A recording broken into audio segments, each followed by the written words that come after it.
जिंदगी के पथ पे आगे बढ़ते बढ़ते कभी हम नैसर्गिक रास्तों को भुला देते हैं और हमारी जिंदगी की सच्चाई कृत्रिम रास्ते बन जाते हैं। एक वास्तविक जगत से हम किनारा काट लेते हैं और आभासी दुनिया में प्रवेश कर जाते हैं और ये आभासी दुनिया हमारे मनोजगत, हमारे व्यक्तित्व का अभिन्न हिस्सा बन जाती है। हम उससे बाहर नहीं निकल पाते। ऐसी स्थिति में, ऐसी मनोवैज्ञानिक स्थिति में जीते जीते हम नाना प्रकार की परेशानियों के शिकार हो जाते हैं। एक बहुत ही खूबसूरत कविता है जो हमें इस समस्या का समाधान सुझाती है। और दोस्तों, इस समस्या का समाधान और कहीं नहीं है, इस समस्या का समाधान प्रकृति में छिपा है। आते हैं, देखते हैं केदारनाथ अग्रवाल जी की बहुत ही खूबसूरत कविता है, ठहर जाओ।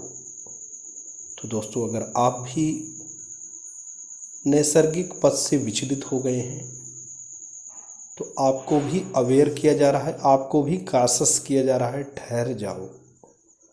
आते हैं, कविता का पाठ करते हैं।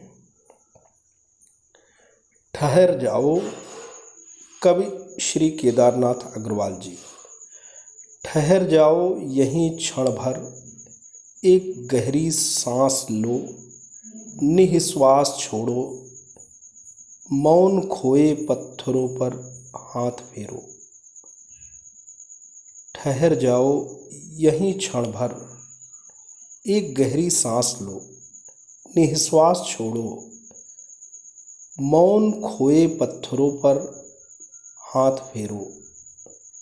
आँख खोले भुरभुरा आकाश हेरो, होंठ से सुनसान चूमो। इस जगह पर वह मिली थी जो प्रकृति की उर्वशी थी। तो प्रकृति की उर्वशी का दोस्तों यहाँ पे तात्पर्य यह है प्रकृति का सौंदर्य। जब आप जो एक मशीन से ज़िंदगी है उससे थोड़ा बाहर हटते हैं, ठहर करके प्रकृति की गोद में, प्रकृति की शरण में जाते हैं। और जैसे कि यहाँ पे बात लिखी है, ठहर जाओ यहीं क्षण भर, एक गहरी सांस लो, निःश्वास छोड़ो, मौन खोए पत्थरों पर हाथ फेरो। आँख खोले भुरभुरा आकाश हेरो, होंठ से सुनसान चूमो। इस जगह पर वह मिली थी जो प्रकृति की उर्वशी थी। तो दोस्तों, जब एक बार डीप ब्रीदिंग करेंगे तो आप अपने करीब आएंगे। और जैसे कि यहाँ पे दिया गया है कि आपको मौन खोए पत्थरों पर हाथ फेरो। जो सूनेपन में अपने में ही खोए पत्थर हैं, उनकी तरफ भी आप मुखातिब हों, उनका भी अवलोकन करें, क्योंकि वो भी इस ब्रह्मांड का, इस सृष्टि का अभिन्न हिस्सा है। और आप एक आभासी ज़िंदगी जीते जीते उन सब चीज़ों से जुदा रहते हैं। तो वहाँ पर भी आपका स्पर्श होना ज़रूरी है। मौन खोए पत्थरों पर हाथ फेरो, आँख खोले भुरभुरा आकाश हेरो। आँख खोल कर एक बार ये आकाश की जो छटा है इसे निहारे। होंठ से सुनसान चूमो। और ये जो होंठ है, वहाँ पे एक सुनसान जो शांति है उसका आप साक्षात्कार करें।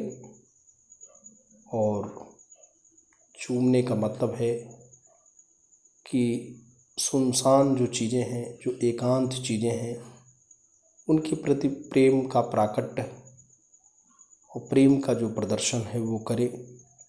इस जगह पर वह मिली थी जो प्रकृति की उर्वशी थी। तो जब ऐसे करते हैं, जो प्रकृति का जो उर्वशी का मतलब यहाँ है सौंदर्य, आप प्रकृति के सौंदर्य से मुखातिब होते हैं और आपका जो परेशानी है उसका शमन होता है। तो दोस्तों, ये कविता आपको कैसी लगी? आशा करता हूँ ये कविता आपको अच्छी लगी होगी। यदि आपको अच्छी लगी है तो प्लीज़ आप इसे लाइक करें, चैनल पर कमेंट करें, इसे अपने जैसे दर्शकों और श्रोताओं तक ज़रूर शेयर करें। लेकिन दोस्तों, अगर आप चैनल पर नए हैं, पहली बार विज़िट कर रहे हैं, तो प्लीज़ इसे सब्सक्राइब भी कर लें। जब भी आप सब्सक्राइब का बटन प्रेस करते हैं, बराबर से एक बेल आइकन आता है, उसे प्रेस करें और चैनल को सब्सक्राइब करें।